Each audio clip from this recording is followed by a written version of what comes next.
Hi, ఉసిరికాయ jam చేస్తున్నాను. ఉసిరికాయ ముక్కలు బాయిల్ చేసి విత్తనం అంతా తీసేసి రెడీ చేసి పెట్టుకున్నాను. ముక్కలన్నీ కొలిచి పెట్టుకున్నాను. బెల్లం తీసుకున్నాను. 3 కప్పులు ఉసిరికాయ ముక్కలు, కప్పున్నర బెల్లం తీసుకున్నాను. ఇది రంగులేని బెల్లం అండి. ఇది మంచి బెల్లము, అరిసెల్లోకి వాడే బెల్లం తీసుకొచ్చాను. ఎందుకంటే మామూలు ఏ బెల్లం పెడితే ఆ బెల్లం పెడితే బాగోదు. అందుకు నేను ఈ బెల్లమే, రంగులేని బెల్లమే తీసుకొచ్చి ఇక్కడ స్పెషల్ మాకు ఆ బెల్లమే తీసుకొచ్చి మెత్తగా దంచి పెట్టుకున్నాను. బెల్లం దాంట్లోకి వేసి తగినన్ని నీళ్లు పోసి పొయ్యి మీద పెట్టి ఉడకనియాలి బాగా. ఇదిగోండి, బెల్లం దంచి తగినన్ని నీళ్లు పోసి వాటర్ పోసి పొయ్యి మీద పెట్టేశాను. ఉడకనియాలి, అదంతా కరగాలి. కరుగుతుంది. కరిగిన తర్వాత యాలకులు లోపు దంచి పెట్టుకోవాలి పెద్ద మెత్తగా 4 యాలకులు.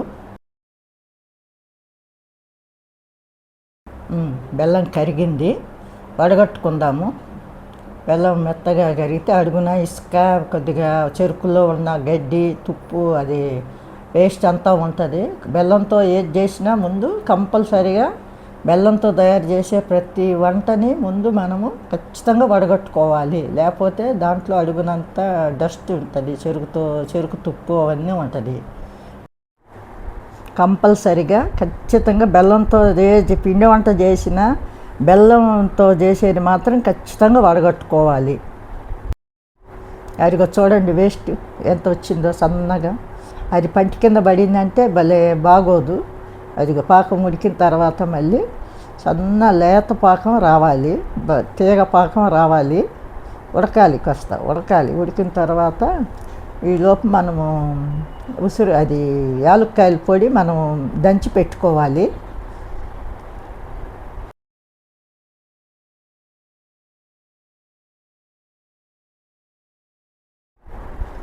ఉడకాలి. పాకు ఉడికిన తర్వాత కొద్దిగా లైట్గా లేత పాకు రావాలి, తిక్కు పాకు కాదు. కాస్త అదిగో తీగపాకు రావాలి లైట్గా. అట్లా తీగపాకు వస్తే అట్లా రావాలి. తీగపాకు వస్తే నిమ్మరసం కొద్దిగా సగం బద్ద పెట్టుకోవాలి. నిమ్మరసం కొద్ది పిండుకోవాలి. నిమ్మరసం పిండాము. నిమ్మరసం తర్వాత నిమ్మరసం కొద్దిగా లైట్గా పిండుకోవాలి. పిండిన తర్వాత ఇప్పుడు యాలక్కాయల పొడి దంచి పెట్టుకున్నాను. ముందుగానే మెత్తగా యాలక్కాయల పొడి దంచి పెట్టుకున్నాను. యాలక్కాయల పొడి వేసుకున్నాను. యాలక్కాయల పొడి వేసుకున్న తర్వాత తిప్పాలి బాగా. పాకు రెడీ అయిపోయింది. మొక్కలు ఇప్పుడు ఇందాక కొలిసి పెట్టుకున్నాను. అయినా మళ్ళీ మీకు చూపించడం కోసం కప్పులు వేస్తున్నాను. 3 కప్పులు, కప్పున్నర బెల్లంలోకి 3 కప్పులు ఉసిరికాయలు ముక్కలు వేస్తున్నాను. అంతవరకు అయినాయి, అంతవరకు వేస్తున్నాను. అవి కరెక్ట్గా అయినాయి. 3 కప్పులు తిప్పుకోవాలి బాగా. దగ్గరికి వచ్చేదాకా, చిక్కగా వచ్చేదాకా, జామ్ లాగా మనకు ఇష్టం వచ్చినట్లుగా, మనకు అనుకూలంగా ఉండేటట్లుగా తిప్పుకోవాలి. ఉడకాలి బాగా. ఉసిరికాయ మనకి ప్రకృతి ఇచ్చిన వరము. బాడీ మెటాలిజం బరువు తగ్గించి కొవ్వును తగ్గిస్తుంది. విటమిన్ సిని ఇన్ఫెక్షన్ నుండి కూడా రక్షిస్తుందంట. అజీర్ణ సమస్య నుండి కాపాడుతుంది. చర్మాన్ని కాంతివంతంగా ఆరోగ్యంగా ఉంచుతుందంట. మన హెయిర్ రాలిపోకుండా జుట్టు ఎదుగుదలకు మెరుగుపరుస్తుంది. రక్తంలో గ్లూకోజ్ నియంత్రిస్తుందంట. బ్లడ్ ప్రెషర్ని నియంత్రించి గుండె జబ్బులు రాకుండా మనల్ని కాపాడుతుంది. ఉసిరికాయలో అత్యంత పవర్ఫుల్ యాంటీ ఆక్సిడెంట్లు ఉంటాయంట. సాల్ట్ కూడా కొద్దిగా ఒక చిటికెడు 1/2 స్పూన్ వరకు వేసుకోవాలి. ఎందుకంటే బెల్లం కదా, బెల్లము కొద్దిగా అది కాయలు ఒగరగా ఉంటుంది కదా. కొద్దిగా సాల్ట్ వేస్తే, కొద్దిగా నిమ్మరసం వేసాం కదా, కొద్దిగా ఉసిరికాయ ఒగరగా ఉంటుంది కదా ఎక్కువ, ఆ ఒగరిని కొద్దిగా కవర్ చేస్తుంది అనమాట. ఈ సాల్టు, నిమ్మరసము కొద్దిగా దానివల్ల టేస్ట్ కొద్దిగా మనకి బాగుంటుంది అన్నమాట. పాకంలో బాగా ఉసిరికాయ ముక్కలు బాగా ఉడకనియాలి. బాగా ఎక్కువసేపు ఎంత ఉడికితే అంత బాగుంటుంది. దగ్గరకు వచ్చేదాకా ఉడకాలి బాగా.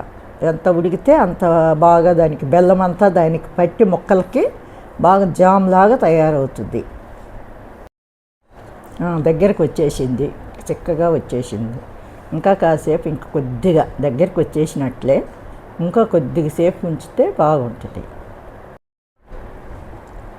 ఇదిగోండి రెడీ అవుతుంది, చిక్కబడుతుంది బాగా. ఇంకా కొద్దిగా ఉడకాలి, రెడీ అయిపోయింది. ఇది ప్రతి ఒక్కళ్ళు ఇంట్లో తయారు చేసుకోండి, దొరికితే. పిల్లల దగ్గర నుంచి పెద్దోళ్ళ వరకు తినచ్చు. చల్లగా అయిన తర్వాత ఒక గాజు సీసాలో పెట్టుకొని, చల్లగా అయిన ఫ్రిడ్జ్లో పెట్టుకొని పిల్లలు అందరూ తినచ్చు. తిని మంచి మీ ఆరోగ్యాన్ని కాపాడుకోండి. ఇదిగోండి రెడీ అయిపోయింది. మీకు నచ్చితే సబ్స్క్రైబ్ చేయండి, లైక్ చేయండి. ఇదిగోండి చూడండి, జామ్ రెడీ అయిపోయింది. చూడు బాగుంది, ఎంత బాగుందో చూడండి. మీరు నచ్చితే బెల్ ఐకాన్ కొట్టండి. మీరు ప్రతి ఒక్కళ్ళు ఇంట్లో అందరు చేసుకొని నాకు లైక్ చేయండి. మీకు నచ్చితే లైక్ చేయండి, సబ్స్క్రైబ్ చేసుకోండి, గంట కొట్టండి.